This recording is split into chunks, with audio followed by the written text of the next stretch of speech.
Good evening, good afternoon, good morning, good whatever time it is, wherever you are, whoever you might happen to be.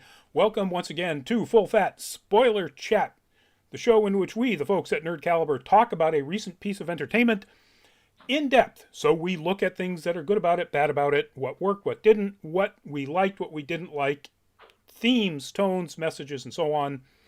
And to do that, we have to spoil it. We've got to talk about it in detail. So, tonight we are spoiling season 3 and frankly probably some of seasons 2 and 1 of the FX comedy series What We Do in the Shadows. So if you have not seen this and you don't like spoilers, then you probably should not be watching the show right now. You should probably bookmark it or save it for later, as they call it on the YouTubes, and go back and watch it after you've watched season 3. Because of course you want to come back and watch it. But if you don't mind spoilers and or you have seen it, stick around, talk to us in the chats, let us know what you think of it or what you think of our opinions of it. Speaking of the hour here, this hour is Rodney Brown, the editor-in-chief of Nerd Caliber. First person to know that's not you, stop waving. You just because you look like me. Hi, Rodney. Oh, hi, Greg. First person shooter on Facebook as a cosplay photographer, Burley _ adopter on Twitter, and a couple of other places, doing a bunch of other things. Let's see, just because of that, you're going last. Joining us tonight is the lovely, the talented, and I think the only one of us who's actually wearing a legit headset, Chocobo Butt. Christina, if you would introduce yourself. Hi everyone, I'm Chocobo Butt, also known as Christina. I go by either, and I am one of the interviewers and the video game writer for Nerd Caliber. Yes, Game Bite columns just dropped today. Check it out, nerdcaliber.com. Very cool. Lots of cool stuff. Lots of cool stuff. Yeah, this is a long one. Yeah. Greg, if you would introduce yourself.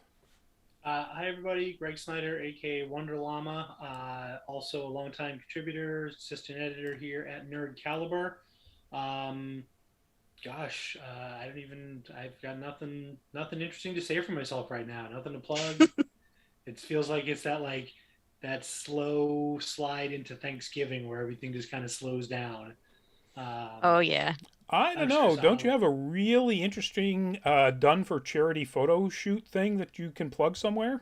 That's true. I should mention that briefly. So we have a photography studio just south of Boston called Red Raven Studios, and just recently we did a big project with Magic Wheelchair, which is a fantastic organization. If you're not familiar with them, take a look.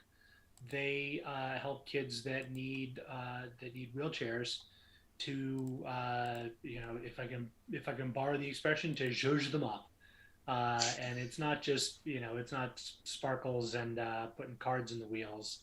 It's monster trucks and Godzilla and just anything makers can come up with to turn a wheelchair into. So my wife works at a company that did the most recent one for a little girl just outside of Boston, and she loves cats and princesses. So they built a gigantic castle, and the entire castle fits around the wheelchair. So she's tooling around in a gigantic light-up castle led by two 3D printed cats. And That's amazing. People can see these photos at Red Raven's Facebook page. Red Raven's Facebook page, Red Raven Studios MA on Facebook, Red Raven Studios on Instagram. Links on my page as well. Greg Snyder, Wonder Llama Photography.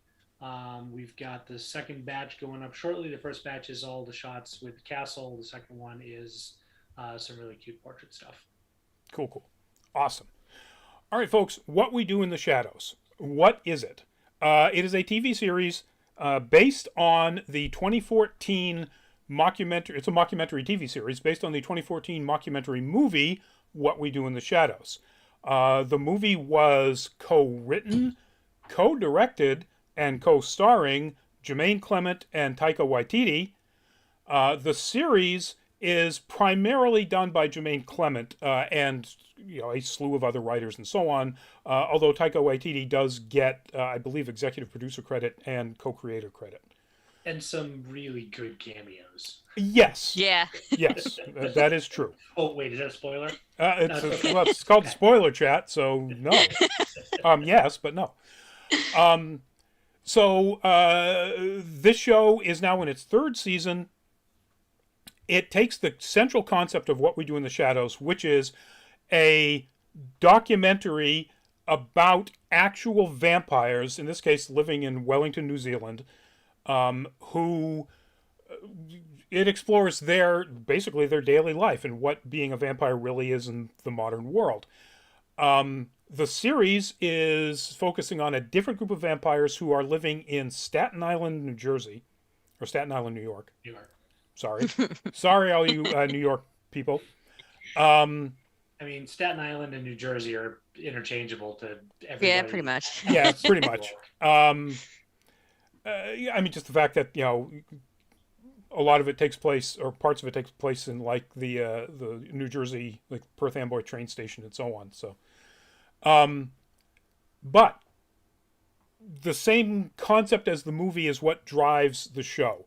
It sort of looks at the daily life of these people who, many of whom are hundreds, if not many hundreds, thousands of years old, and trying to live in a modern world as, somewhat more traditional vampires. It is done in a mockumentary style, so there is no laugh track. It's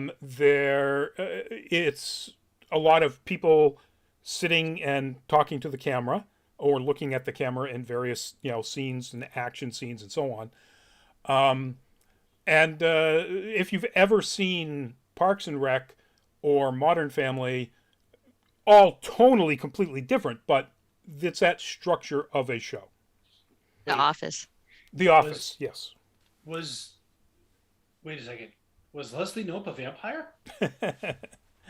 I don't know about that. That's a real spoiler. There are characters in that show that I absolutely would believe were energy vampires. I would say Mark Brandanowitz was an energy vampire. Exactly. But anyway, so that's what the show is basically all about. Now we start with the way we do this show, folks. Oh, by the way, Jacob Ramirez, welcome to the show there on the YouTubes. Forgot to say hello to anybody over in the chats already. So what we do in the show is we do a round robin about likes. Then we go around and talk about dislikes, if there are any. And then we get into some of the deeper aspects of the show, tone, theme, message, and so on. So we are going to start with, alphabetically, we would start with Chocobobot, with Christina. So what did you like about this show? What worked for you, particularly this season, but you can get into the whole show. And what they shoot for and actually nail. So I loved Guillermo's character development in this season even more. He's probably my favorite character in the show. I like that we got to see him being more of a Van Helsing badass. So that was really good. I also really liked Nandor's progression into depression. Yeah, I don't even call that character growth, but yeah, I get it. Character change. Yeah, it was like character change, I guess, into depression. Yeah, I loved that. I was surprised at the friendship that bloomed between Colin Robinson and Laszlo, because like they were the two. I guess if I had to pick like the two who didn't seem like they had a connection throughout the series up until this season, it would be those two. Like literally had nothing to do with each other, and then straight up hated him. Yeah. Yeah, and now this season was like all of them, and then we find out why at the end. Which that was creepy, but I loved it. I really liked this season as a whole. I think it was great. Huge cliffhanger at the end. I was like, oh my god, I screamed when I watched that last episode. I have a wooden stake through my heart. Right? I liked a lot of the random characters they added in onto this one, like the siren character was so weird. She reminded me of like Snooki. Like if Snooki was a mythical creature, As that's soon as what you it said would that, I have to look up. I felt who played the siren. I have to find that now. Okay, I would laugh if it was actually her. I've got the Because IMDb up. yeah, as do I. For that one, for the life of me, I honestly thought it was Natasha Leggero because I mean, that's totally her. She can play that kind of deranged character beautifully, but it's not. Um, Continue, Christina, while anyway, we're go on. staring Sorry, at Chris. screens. It's not important. But I liked that it kind of like it this season ended where clearly with a cliffhanger, but it also tied up a lot of loose ends from previous seasons. Like a lot of characters had like kind of like final moments to their story. Like we saw, I think, the last of Simon, the last of Nandor's girlfriend, her story, like that story's done. Um, there was, like the happy ending for the Baron and the demon thing. I forget what its name is, which was hysterical. So funny. Um, but yeah, I felt like it was a nice way to kind of end some of the side characters' storylines for the most part. Most of them seem to be ended, so now we could focus on like the main cast into the next season. So I think all around it was a really good one. It was very funny. Um, didn't wasn't predictable in my view. Like I didn't really see most of any of that coming in any episode, which is good to me. So yeah, I think it was overall great season. So, Greg, same questions to you. Um, pretty much everything. Everything Christina just said. Um, Anybody who's watched any of our programs that I've been on knows that I've been a big fan of the series since day one. I love the movie. I've been a big fan of Matt Berry since IT Crowd and Toast of London. Um, just something about his mannerisms, he cracks me up. And Nandor and Nadja are just absolutely perfect characters. Um, the unpredictability was a great point.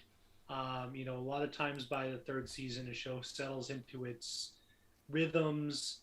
Um, they try pairing people up differently to mix it up a little bit, and there certainly was a little of that. But there was just no way you could have seen a lot of the stuff that came out of nowhere. Um, as Christina alluded to, Laszlo and Colin Robinson, who's an energy vampire, which whoever came up with that idea, the most genius addition to this show. Otherwise, it would just be I a love bunch it. of louche vampires sitting around complaining. They've hated each other. Well, Laszlo's hated Colin Robinson, and I thought the entire season, why exactly is Laszlo like suddenly they're paired up, they're buddies here? And can we spoil the reasoning at the end Well, yeah, here? it's a spoiler Okay. chat. So, So the spoiler that takes the last two episodes to come out is that Colin Robinson, the energy vampire, on his 100th birthday, he dies. They think it's him just looking for attention, but Nandor actually puts his hand through Colin's entire head, and it's like squeezing a jelly donut. I did not see that coming. I honestly No, thought they weren't going to kill him. Like I thought it was going to no. be like, he's not dead. Like, also, but to And be then clear, just so that nobody's confused about this, they didn't kill him. The writers killed him. He was, yeah. in fact, dead, as Nandor or as Laszlo had discovered. Um, and then Laszlo tried to prove he was just faking and wound up just sinking his hand right into his so already decaying head. So, It was gross. the pairing is based around the idea that Laszlo found something in a book. So he knew that Colin was going to die on his 100th birthday, but no one else, including Colin Robinson, no one knew that. And then the final episode, there's a whole cliffhanger, and I actually don't want to spoil it too much. I'd say go out and watch the show. because I mean, Colin is such a great character. They're not going to just write him completely out of the show. The way they brought him back was like, oh, frig, what just happened? Oh my God. That was horrific. Horrific, brilliant, terrifying. So it made sense. Nandor and Nadja playing off each other as co-council leaders was classic. Those things never ever work, and you knew it wasn't going to work. I'd say the real highlight for me, it seems like every season has had a lot of great episodes, and one that absolutely stands out head and shoulders above any other ones. The first season, it was The Trial, where literally virtually anyone who's ever played a vampire in a TV or movie was part of a vampire council. Tilda Swinton, what's his name? Danny Trejo. Didn't they make fun of Robert Patterson too? No, he wasn't actually in that. They made a joke about trying to get Tom and Brad, i.e., what do you call it? Interview with the Vampire. Yeah. And that was like a nod, wink, wink. We couldn't afford them. Come on, the absolute best casting for that whole trial group was Paul Reubens, Pee Wee Herman. Paul Reubens. Wesley Snipes was brilliant coming in. Well, okay. Zoom. That stood out head and shoulders. I'm trying to think which one in the second season did that had the same.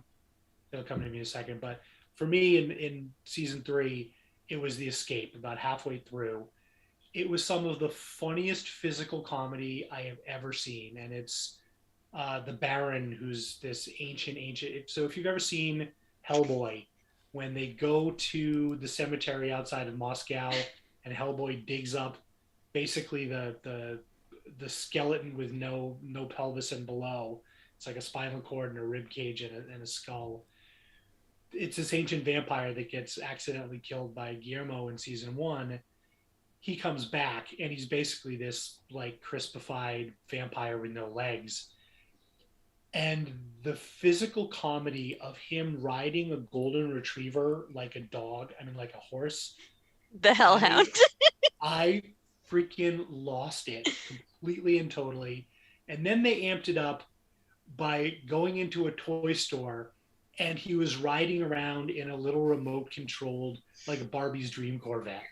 And he thought he was controlling it with his mind. He thought he was controlling it with his mind. And the best part, if you haven't seen it, you have to look for it. There's a photo, like a behind the scenes studio shot of Doug Jones, the iconic body actor and character actor, who's like, we've all met him probably, 6'5", 6'7". He's a very tall, lanky gentleman in a tiny little remote controlled car in a chroma key like Zentai suit.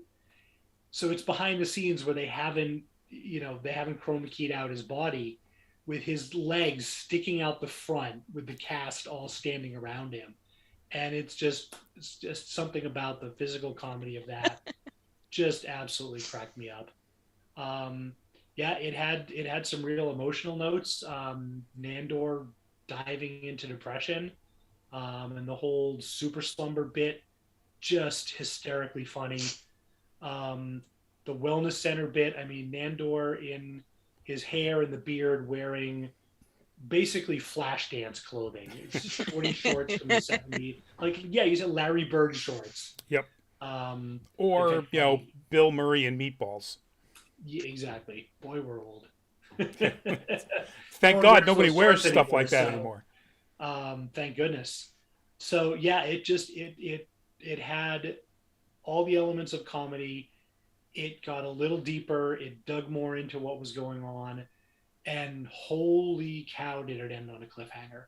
Just the last 2 scenes were in a way that I can't think of any other show I've seen in recent years. Yeah. Yep. I agree. They pulled a big twist. I'll give them that. So I think one of the things that really stands out to me, particularly in this season, they've done a pretty good job in the last 2 seasons, but particularly this season, that I don't think anybody's mentioned, is the overall production design, but particularly the costume design. is insane this season. Everybody gets into, some of their wildest stuff, but Nandor's outfits are just, I can think of historical costume reenactors / cosplayers who would die for those outfits. It's just absolutely amazing.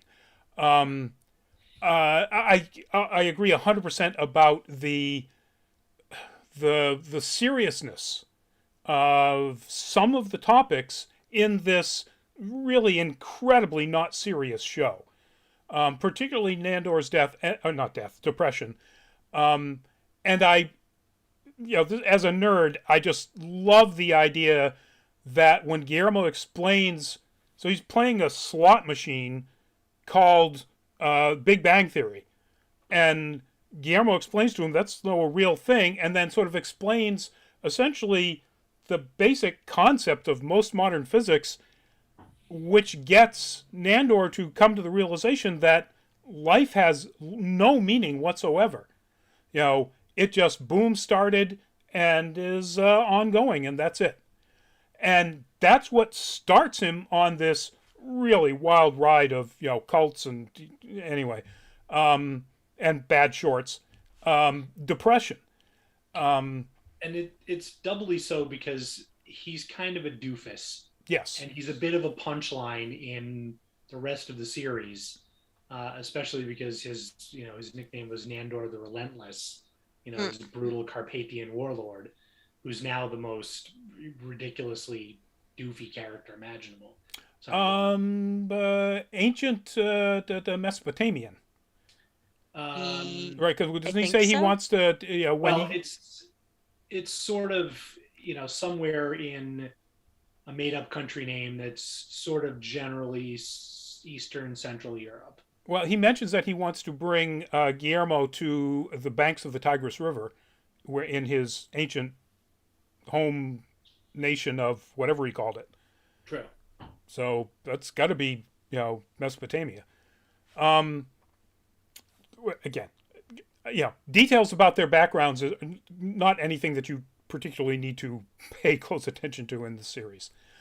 And getting with the idea of secondary and tertiary characters, I love the fact that when they go meet the young punks, vampires who are, who are down on the council as being a forced Soviet. The hipster vampire. The hipster vampires. That Colin meets another energy vampire. And it's just their discussion is wonderful and boring and wonderful. Because we all met this guy. Exactly. We've all worked with this guy. Both of them, frankly. Colin is the guy we've all worked with, and I hate to say it, but the young black kid, is the guy that sat down at across from us at a con, every con, and it's like, okay, yep. I love the turtles too, man. Love those turtles. I'm laughing because it's true. Because it's true. There was something else. One other secondary character, or even tertiary character. Oh, so this season wasn't as loaded with either massive amounts of guest celebrities, or enormously important guest celebrities like Mark Hamill. But come on, Donald Logue. That was so good. Was perfect. Basically being real Donald Logue, but sort of recreating his character from the first Blade movie, and it's like, yes, I love that. But technically a vampire, but he's just being Donald Logue. He's not gone for the hair and the gothic outfits. Yep, no, it's exactly he and paints. He's still taking calls from his agent to go do gigs. Yep. I thought that was hysterical. He paints, and like the painting he did of his family from that sitcom, I can't even remember the name of it, even though I used to watch it. The whole sequence that they did of all of his, where they showed all of the paintings he'd done. Yeah, it was hilarious. So, yeah, so that's pretty much it, on top of other things that you have already said. So now, Christina, what didn't you like about, again, this season in particular, and I guess the show in general? Um, I really didn't dislike anything. I guess I did miss Jeff because I kind of loved Jeff in the previous seasons. Nadia's lover who keeps getting reincarnated and then killed by Laszlo. I did kind of Such a miss good him just gag. because he's the actor is great and he's attractive, and I just thought the character was hysterical. So I did miss him this season. Um, I guess I kind of wish there was a little bit more fighting because, like, that fight between Nandor and Guillermo, even though it was so short at the end, I was like, "Oh my God, this So is good. fantastic! Give me more!" And it was like too short for me. Like, I kind of wanted a little bit more of that. Um, and that cliffhanger, I'm still kind of I'm mad in a way because it's such a good cliffhanger, but I'm mad at it Yeah. at the same time.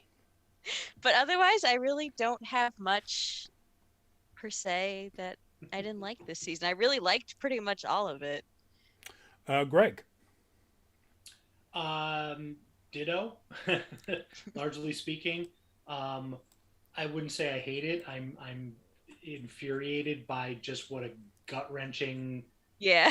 season ending it was, and how long it's going to be before we find out what happens. But that's crying over spilled milk. That's not something you can really dislike. Um, I genuinely did not like David Cross as a Nebuchadnezzar vampire. I found that really unpleasant. The word, literally the word I was going to use. Nebuchadnezzar, He, not even just a Nebuchadnezzar, yeah, because and he's this is kind of a coming from Nebuchadnezzar Jewish the Jewish grandfather. guy on the call. Yeah. Um, yeah, didn't care for that character.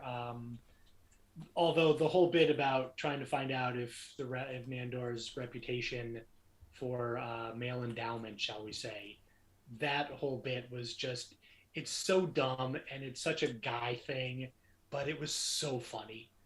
Um, yeah, I mean, I can honestly say that as somebody who's had uh, kind of on my list of cosplays to do Nandor, the fact that they just ramped up his costuming this year makes my life so much more difficult and so much more expensive.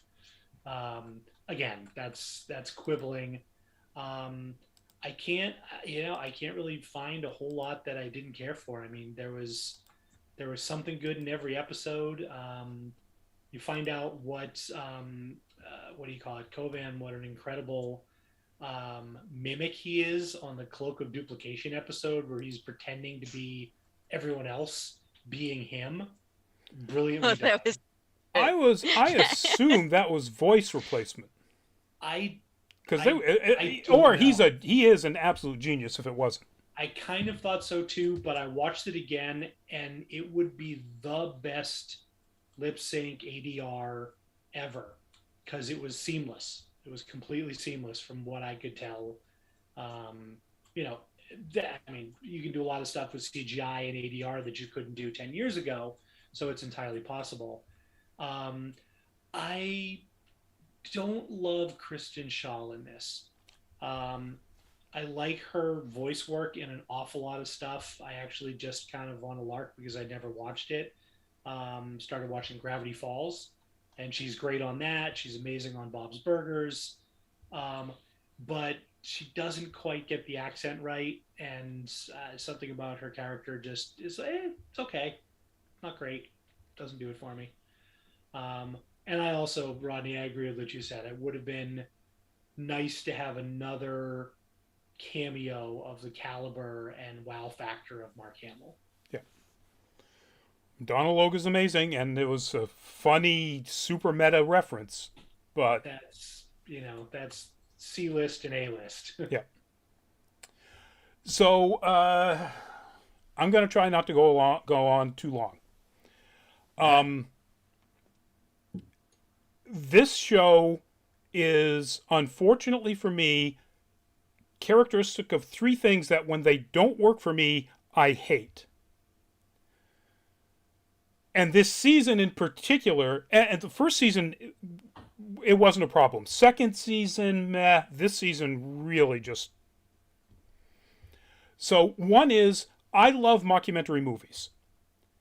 I have a really hard time getting deeply into mockumentary series. And I'm not sure why, because, if that's all of them. And they're all tonally and thematically completely different. I watched a bunch of episodes of The Office and they were funny, but meh. I watched a bunch of episodes of Park and Rec and they were very funny, but even still, meh. I don't know what it is. It just, mockumentaries aren't my thing as a series. Okay. Give me every mockumentary movie, please. Love those. Say, if you don't like Spinal Tap, you and I can't be friends anymore. Spinal Tap, What We Do in the Shadows. I mean, the movie What We Do in the Shadows is freaking hilarious. Everything that Christopher Guest made, like everything, I love all of it. But series, for some reason, it's very hard for me to get into it. Okay. More of a problem for me is, again, particularly in this season, I hate comedy that's predicated on the idea of really terrible people being terrible, and that's funny. And that's all these people are. With exceptions, Guillermo, and so on. But for the most part, and the difference is the movie, they were, as to use the term you used for Nando, doofuses, morons, whatever term you want. The reason they were struggling with being, vampires in a modern world is that they're kind of all idiots. But they're not, they're not rotten people idiots. Some of them are better than others, but, the humor in the movie comes from the fact that they are struggling because they just don't get it. And that was more the tone in the first season, particularly with Nando being, more of a doofus as he was. And you could, take or leave the, bickering back and forth between Laszlo and Nadja. It's like, okay. Second season, it got worse. This season, it's literally just, let's watch people be just shitty people to each other. And yeah, okay. Sure, if that's your thing, it's not my thing. I hate that humor. Just can't take it. Okay. Which made this season really difficult for me to get through, which is too bad, because again, some of those bits were just hilarious. Some of the inside jokes, and I think this is a problem with this season. When they mine vampire related humor or the dichotomy of vampires and modern, times and so on, the entire bit with the cloak of duplication, and everybody pretending to be Nando, going to try to pick up that poor woman at the gym, was hilarious. Because it's the kind of thing, that makes sense. They're mining the clash between, the understanding of vampires in the modern world. The second to last episode, and I like David Cross better, mind you, in that, but it literally was a South Park episode. It was literally dick and fart jokes. The entire episode, the humor was predicated on dick and fart jokes. I'm like, I could get this in South Park. You've got vampire lore to mine. All of this craziness that you've done beautifully in earlier seasons, and we're down to dick and fart jokes. It really, really rubbed that garlic in my face. Sorry, go ahead. Can I dive in? Yeah. So, I agree about shows full of terrible people. You can't watch them. I made the mistake of watching Cheers in the last year or so, I don't know how that was the biggest show of all time. They're all horrible, horrible people being genuinely, toxically, murderously evil to each other, or just awful. Um, but it's a comedy and they're friendly, so yay! You know, Michael Scott is genuinely an awful, terrible human being. But at Um, least that show has Jim and Pam and a lot of other people that you can sympathize with because they're not awful. They're just I think the difference here is vampire morality doesn't play the same rules as human morality. If you look at it through the lens of these are vampires, they kill people for their daily, bread and butter, literally. Um, the the nature of them being awful makes a whole lot more sense. I think, more so with Laszlo, you get the sense of ennui that he's a little reminiscent of um, Lestat in sort of later books when he wasn't just such a wanker in the first book. Um, that's you've got to to me anyway. I mean, obviously this is very subjective stuff. Um, yes, they're terrible people, but they're vampires, so by definition, they're not. There's no redemption arc. I mean, the fact that there's something approaching a redemption arc for Nandor, like he's so sick of the mundane, the everyday day in day out stupidity of everything. He's willing to take a 100-year dirt nap. That's as close to a redemption arc as I think you're going to see for anybody on here. And you shouldn't. There shouldn't be any. They're vampires. The only redemption is they should be killed because they're murderers. So that's yeah. my 2 cents. Yeah, except that that's not the case with every character. You know, whether they're a minor one like Donald Logue, who is just Donald Logue, who happens to be a vampire, or even Viago, Taika Waititi's character, he's still just a pompous doofus. You know, um, but yeah, you're right. Your mileage may vary, and again, I want to couch this with this is why this show, particularly this season, was not a thing for me.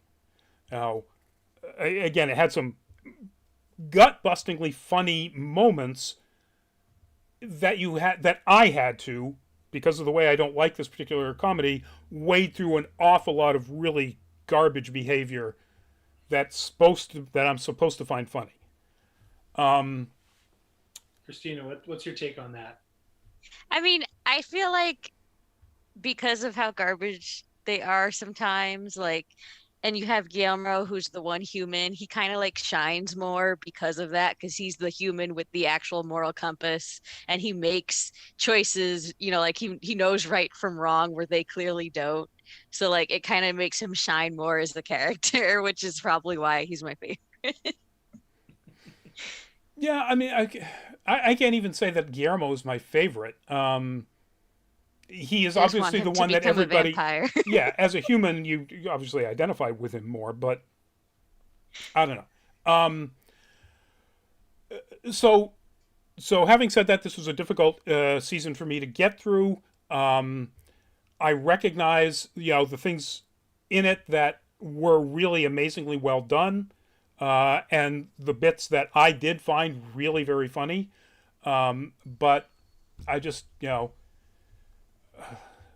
particularly that next to last episode when we're finally discovering what the truth is about Colin Robinson, and they end it with him just farting, relentlessly farting. I'm like, That was a little yeah. so That the, and aspect didn't do a lot. I mean, I got the gimmick. It's like he's literally like he's deflating and melting, as it were, right, and just literally shit is escaping from him. Um, but it doesn't change the fact that it was basically four people in a small room with a lot of fart jokes and a lot of was that you? yeah. Yeah, okay. And so then the other, I said there were three things. The third one is, unless it's done brilliantly, I find improvisational comedy within a written system to often be really glaringly obvious. Um, and sometimes it works. Like if it's improvisational comedy in a sketch thing, I think that's hilarious. I love that. You know, Whose Line Is It Anyway is one of the funniest things ever put on television. But sometimes when it's brilliantly done, it works really well. And one of the best examples of that is the scenes between Sacha Baron Cohen and Will Ferrell in Talladega Nights, where you can tell that they're improvised, that they're goofing off on each other, but Sacha Baron Cohen is so good that he elevates Will Ferrell. And every other improvisational scene, except with Gary, I can't think of his father, the guy who plays his father, who is also a brilliant, very low-key improvisational comic. All of the other improv, particularly when he's going back and forth, with his the guy who's always number two, it's just like, come on, some team sat down and wrote this stuff, and now you're basically redoing the writer's room on camera, like, anyway. I'm curious. Can you point to an episode or a scene that stands out? Because I can't think of anything where I noticed that it was like where I picked up on that at all.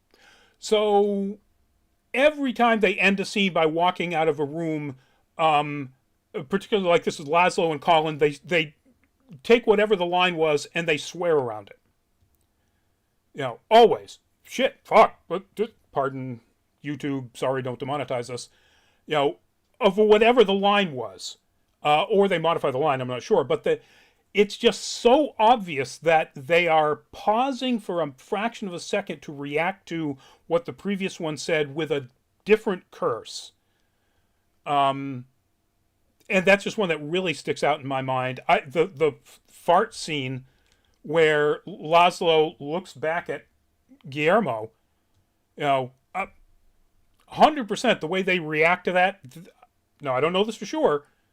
That just absolutely reads to me like two very talented comedians, granted, doing a bit on camera that wasn't there. But anyway, and again, I don't know this. I haven't read the scripts. I may be wrong, but I've got this improv radar that just I can tell based on the timing. Or at least I think I can. And what? Yeah, Go ahead.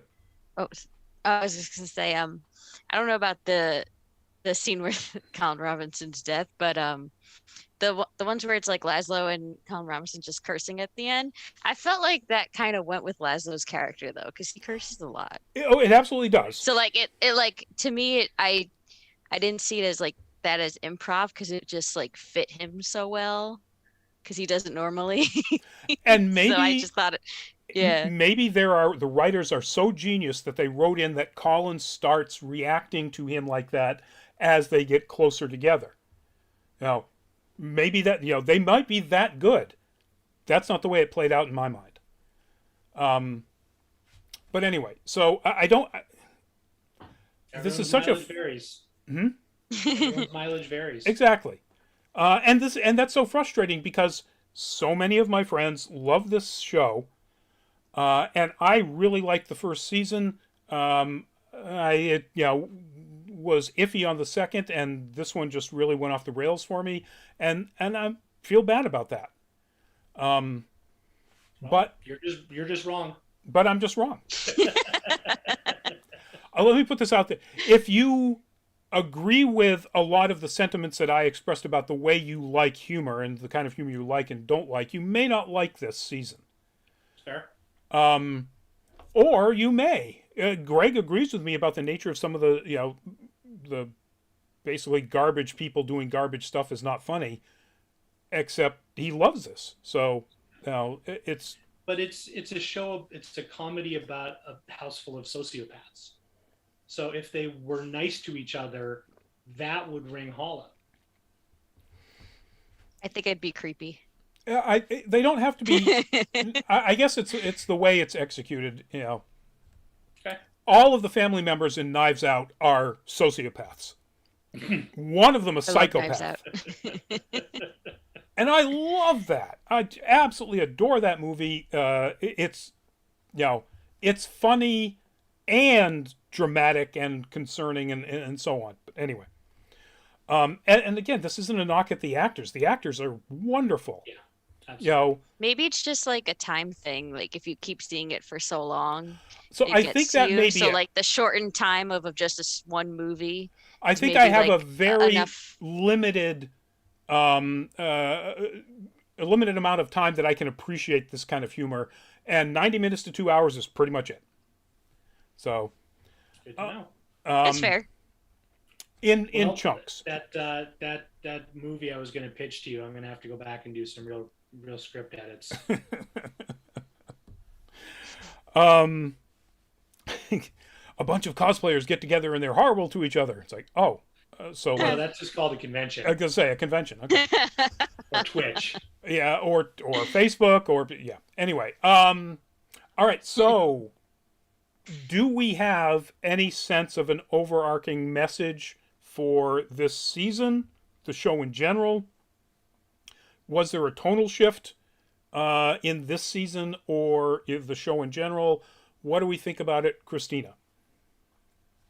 Um, I mean, if I'm comparing it to the previous seasons, this one I can, even though I thought it was very funny like the other seasons, it was a bit more serious and I didn't mind it. So a slight tonal shift. Like I feel like we had more like kind of like not in your face, like this is a serious topic, but like kind of like if you thought about it, you're like, all right, I can see they're like talking about stuff. Cause like the painting episode, for instance, like the whole time Guillermo's trying to get them to talk about their feelings and they won't, and they're doing everything impossible to not talk about their feelings. So like I think there was a slight tonal shift but I wouldn't say too different just because it still kept that humor, so it wasn't like totally like, oh, and now we're just going to be a serious show. Yeah. I But think they mind Nandor's growing depression for the comedy that they would yeah, without being disrespectful to it. Um, yeah, and credit to them. That's a tough row Yeah, to hoe. they went with it yeah. without punching down. Right. Right. Yeah, this wasn't a Fat Thor scenario. Well, even I think the They like Fat Thor thing handled, was hilarious, but but I felt like it was like it was still funny and it was still jokes, but it was handled respectfully at the same time, yeah, if that makes sense. yeah, no, it does because that can be done. Yeah. Mhm. If you want to see how I it's mean, done, folks, just if you get a chance, go watch the trailer for this upcoming Netflix Christmas movie called Single All the Way. It has some of the best gay jokes told in a very funny manner with respect because mostly they're told by, gay people. It is a straight up rom com, except instead of Katherine Heigl, it's a gay guy. nice. And the amount of gay jokes that they get in here with absolute respect in just the trailer is pretty amazing. So if you want to see somebody take what would normally be an insulting, potentially insulting kind of humor and do it, but do it with respect, check that trailer out. So But I anyway, that's thought a complete diversion. you mentioned on that, and with Netflix, I thought you were going to mention something that a show that I absolutely loved, and I wish had gotten a third season was Lady Dynamite, Maria Bamford. Oh, cool. Yeah, no, I Have never you ever watched watched it. that? Are you familiar with her and Yes. her? Okay, so she's very upfront about serious mental health issues that she's experienced in her life. This show is basically what it's like to be Maria Bamford's brain. Um, Pulls zero punches. It's not punching down at all. It's honest, but it's funny as hell in a weird, very off kilter kind of way. So same idea, taking something that can be the butt of punching down jokes easily, mental health, etc., and does it in a way that's realistic and it's I don't know that I'd use the word respectful, but it's honest. It's Yeah. not um, anyway. Um, I think I think the tonal shift for me and I guess I hadn't really thought about it as much until you brought up some of the points you were mentioning, Rodney, is that while the first two seasons, all five of the House members kind of kept their distance, but they were fairly close in their own kind of ways. This whole season was growing exasperation with one another Yep. and growing disdain for one another and dislike of each other's company, um, which we really hadn't had in previous seasons. And presumably that was an intentional arc by the writing staff. Um, from everything I see, the main actors have an absolute blast on set, and they all like each other very much. Um, but somehow, for all that, I mean, normally when if you go down that kind of road of, you know, your Chandler and Monica, and I don't know, those are literally the only two friends I can even name. Um, Suddenly start like snapping at each other and disliking each other and whatnot. It's usually kind of not terribly funny. This was still punctuated by just over the top funny, physical comedy, small little asides and one offs. I mean, the montage of Laszlo and Colin trying to escape from the library in the old jalopy, like taking it apart and rebuilding it outside because they couldn't figure out how to open a door, and then basically killing each other several times. I mean, genius. Well, not genius. It's dumb, physical, slapstick comedy, but it was done very well, and it just made me laugh. Um, so the interesting thing is that the big cliffhanger at the end of the season is basically the entire main cast is blown apart. Everyone's blown to the four winds, as it were. There's death, there's betrayal, there's multiple betrayals, actually. Um, Yeah. how does that play out next season? Does that actually, maybe Rodney, maybe they were eavesdropping on your mental processes while you were watching the show and said, man, early adopter is not digging the mean guy thing. Maybe we need to like get a little redemption going in the fourth season. Yeah, so I agree with that. That it was a season-long growth of dissatisfaction with each other that led to the inevitable finale, where everybody is going their separate ways. In some cases, willingly; in some cases, not. Um, and Hey, at least there was a hole in the box. yes, Pedialyte Pedialyte. and Oreos. So Oh my god, the poor Guillermo. bringing them all to the point where they had to leave, starting from the beginning and making the whole season that way, was really good writing. I kind of wonder whether that's becoming a staple of certain kinds of series. End of season 3, everybody it breaks up so that season 4 we can have them sort of come back together, and that can be the story of season 4. I mean, just most recently the end of season 3 of Stranger Things. Some people are in California, some people are in gulags in the Soviet Union, some people are, they're all over the place. But we know from the teasers that we're seeing that season 4 is going to be about bringing people back together. And I kind of, actually, now that I think about it, that's probably not what season 4 of What We Do in the Shadows is going to be. I guarantee, because this is probably the way they want to do it, they're just going to be back together, and maybe over the course of the season we'll find out how things happened that way. But, we're expecting a let's get everybody back together storyline, and that's probably not what those writers are going to do. Because they do a lot of stuff that you don't expect. Absolutely. Yeah, I'll definitely give them that. I mean, you yeah. expected it, but you didn't expect it when Laszlo and Mark Hamill faced off against each other with pool cues that looked like a lightsaber battle. Yep. You knew it. I mean, it's Mark Hamill. Of course, he's a good sport about Star Wars stuff, but I would not have expected him to willingly go down that road. Yeah. And sure enough, there was just that one little flash of, holy shit, is this a lightsaber duel happening here right now? Yeah, so they're quite good at finding the little left turn when you expect a right turn.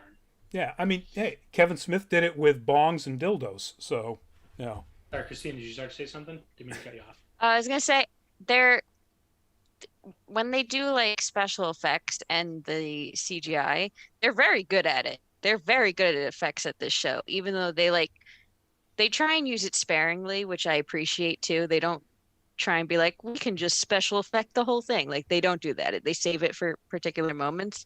I wonder if they will, because of that, they might not show in season 4 like a lot of them on their own, because I feel like they'd have to go to a lot of locations or use special effects a lot to get them to like be in certain places, and I don't see them wanting to do that because like they did that with when Guillermo went to get soil. He like really went to like different places in Europe, but like, you know, just out of the airport, and I can't see them doing a whole season of that. Yeah, no, I don't think they will. And when they do, you're right. The special effects are really good, and I don't know that I would say they use them sparingly to put them in certain places. Like when Colin and Laszlo were first sort of discussing the idea of what an energy vampire is in the library, and Laszlo's up on a ladder, and Colin wants him to look at something, and he turns into a bat to fly down like 5 feet. Bat. Bat. Boom. And then it's like, oh my god. Why else be a vampire if you can't turn into a bat? Exactly. Yeah. And that, I mean, so that was a callback. The final episode, calling back to that first episode.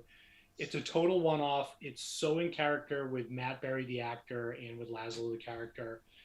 When Colin says, "Why'd you tear that page out?" and Laszlo says, "You wank your way, I'll wank my way." Yes. Anyway, on that wanky note, I think that's a good point to wrap this up. Thank you for those folks who have joined us. It was a quiet audience, but that's okay. Maybe not a lot of people, in fact, have watched this, like Christina was observing. But that's it for What We Do in the Shadows for Full Fat Spoiler Chat tonight. Monday, we'll be doing Anime Octane. I believe right now it is in my mind that we're going to be doing Violet Evergarden, the movie. So, Christina, if you want to be on, watch it. It's actually a long movie. It's like 2 hours and 15 minutes. This is not the anime been on, right? Really cramp up. Well, it just started being on Netflix in September. So there was another Violet Evergarden movie, which is the one where, anyway, no, this is the movie that dropped in Japan in April, Violet Evergarden, the movie. It wraps up Violet's story. Because I saw one where she like meets another girl. Yeah, no, that was a different movie. That's something different. Right, Violet Evergarden something flower. I can't remember what the name of it is. Okay, so I haven't seen this yet. Yeah, okay. No, this is brand new. Have a lot of handkerchiefs. Flowers in the attic? Yeah, Violet Evergarden flowers in the attic. Ooh. Knowing what Violet was before she became an auto memory doll, that would not end well for whatever was in that attic. Note to self. I love Violet so much. That show, that whole series was great. Yes. So I suggest you watch it. So yeah, and then Nerd Week Live, of course, next week at Tuesday, 8 o'clock. Next Full Fat Spoiler Chat, I should have up in front of me. I have the spoiler team right here. So I'm going to actually go and look it up while I'm still blathering on about where the hell is the link. It's in featured. There we go. All right. I have to find out whether or not we've actually got access to Apple TV yet. Foundation. The Foundation series is next week. I put it back. I went to grab a book to lift up my webcam for where my monitors now are, and I got this at a yard sale, I think, a few years ago, and I don't even remember it. I grabbed an actual 1951 printing of Foundation Trilogy. Nice. So cool. I went, wait a minute, I have this book? I thought I destroyed it, but then I remember I bought it. I have it as well. It's Yes. right there. Yeah, which is why it went back on the shelf. It's like, oh, if I want to reread the book, that's what Kindles are for. Anyway, so thank you all for joining us, folks. Christina, give us a goodbye. Well, if you're going to Anime NYC next week, I'll see you there. Stop by. I'll be taking video of people in cosplay, so look for me. I'm going to be a giant fluffy bat, fitting for today's topic. Uh, and thank you for watching. Follow us on Nerd Caliber on YouTube, on Facebook, on Instagram, TikTok, everything. I'm Chocobo Butt. I will see you guys soon. We have Wonder Llama down here, Greg. Where else can they find you? Night, everybody. Thanks for hopefully tuning in as this gets replayed on the YouTubes and the Twitches. Wonder Llama Cosplay, Wonder Llama Photography. If you're interested, check out Red Raven Studios. Some of the projects they're working on. If you're in the greater Boston area, you've got a cool photo project you want to do, hit us up. We built a giant set for a big fundraiser at Rhode Island Comic Con last weekend and had a lot of celebs stop by to have their legs cut off by zombies, as one does. So we had a lot of fun with that. And we can, if you can think of it and we can afford it, we can build it. Cool. And since people have mentioned Twitch, I forgot to do this earlier, twitch.tv/nerdcaliber. Please go follow us. We'd love to boost our numbers there on Twitch. And also, if you're in the mood of looking us up, you can also go to patreon.com/nerdcaliber and check out our Patreon tiers. There's just 3 of them. We try to keep things pretty inexpensive so that you can afford to help us get to cons and get more content and do sort of fun things like that. Take free pictures of people. And get free pictures of people, because, if whoever our team there is, they go up on our galleries and you can download them for free. It's cool. So we'll see you in another show. Everybody stay safe. It's supposed to be miserable tomorrow up here in New England. Oh, and hi, Rosie, the cutest little kitten ever. Aw. On that wonderful note, bye-bye, folks.